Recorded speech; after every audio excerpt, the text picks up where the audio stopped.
Bienvenue sur Spoil l'Histoire, la chaîne qui vous spoil l'histoire. Aujourd'hui, Martin Luther et la réforme protestante.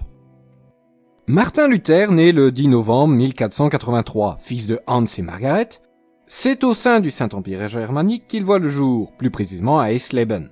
Un an plus tard, sa famille s'installe à Mansfeld, où son père, d'origine paysanne, sera élu magistrat en 1492. Ambitieux, Hans souhaite voir son fils aîné Martin devenir juriste. Le jeune Martin, élève travailleur et studieux, répondra dans un premier temps aux espérances de son père. Mais en 1505, selon la légende, alors qu'il rentrait chez lui de l'université d'Erfurt, surpris par un orage, la foudre tomba à proximité. Apeuré, il pria sainte Anne de l'épargner et lui promit de se faire moine.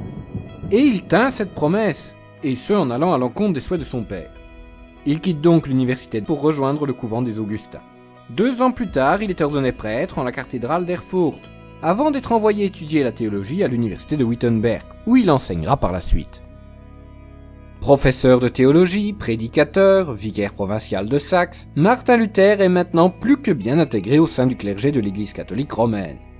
Mais s'interrogeant constamment sur la grâce divine et comment gagner sa place au sein du royaume de Dieu, le paradis, il étudie la Bible, où il constate des différences entre les écrits et les actions de l'Église. Il commence ainsi à développer des idées différentes de celles prêchées par Rome. Rome, qui par ailleurs il eut l'occasion de visiter, et où il constata peut-être les abus de l'Église. Il remet alors en cause l'utilité et le bien fondé de la hiérarchie de l'Église, par extension l'autorité toute-puissante et l'infaillibilité du pape. En 1517, il entre en conflit direct avec la papauté, suite au commerce des indulgences. Pour faire simple, les indulgences, c'est la possibilité de racheter ses péchés par les actes, processions, prières, pèlerinages, etc.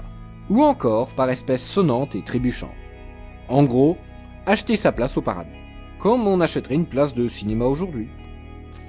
Luther critique ouvertement ces pratiques dans ses 95 thèses de Wittenberg, également connues sous le nom de la dispute sur la puissance des indulgences. Texte qu'il aurait placardé le 31 octobre 1517, veille de la Toussaint, aux portes de l'église du château de Wittenberg. Les 95 thèses furent également transmises à des représentants de l'Église, avant d'être largement diffusées grâce au progrès de l'imprimerie.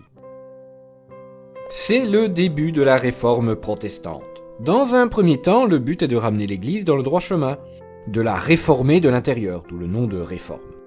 De revenir aux bases, aux évangiles, les écrits, bref, à la Bible.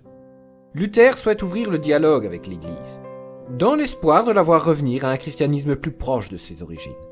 Mais son excommunication par le pape Léon X et sa condamnation par l'empereur du Saint-Empire romain germanique, Charles Quint, scellent la rupture et ce de manière irrévocable.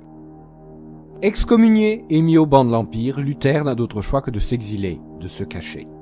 C'est sous la protection de Frédéric III de Saxe qu'il trouve refuge au château de la Warburg, près d'Eisenach, où il profite de cet exil pour débuter la traduction de sa Bible, en commençant par le Nouveau Testament.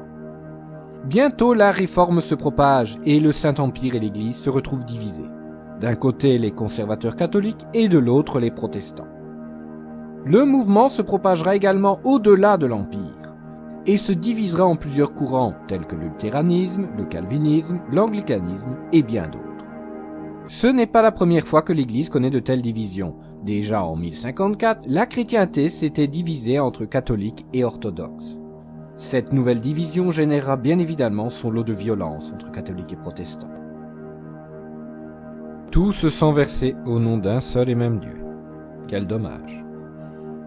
Mais revenons-en à Martin Luther. En 1522, il peut enfin rentrer à Wittenberg, où il continue sa traduction de la Bible, en s'attaquant maintenant à l'Ancien Testament. En juin 1525, il marie Nexton, converti au protestantisme, qui lui donnera 6 enfants. Et enfin, en 1534, la traduction de sa Bible est terminée et prête à être publiée. Bible en allemand qui standardisera la langue allemande.